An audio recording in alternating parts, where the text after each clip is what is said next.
Hello everyone, welcome to our channel, and today we will see how we can install Android apps on our school Chromebook.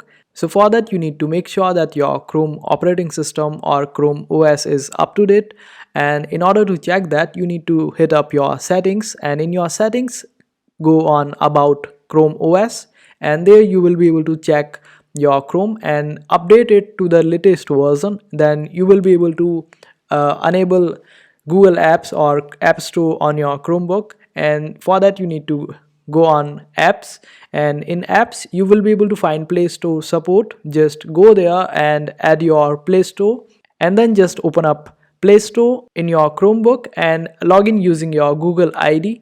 Then you will be able to install every single app on your Chrome operating system or a school Chromebook, just like you do on your smartphones, and that's how you do it. I hope this video was helpful. Make sure to hit that like button and also subscribe to our channel for more helpful videos.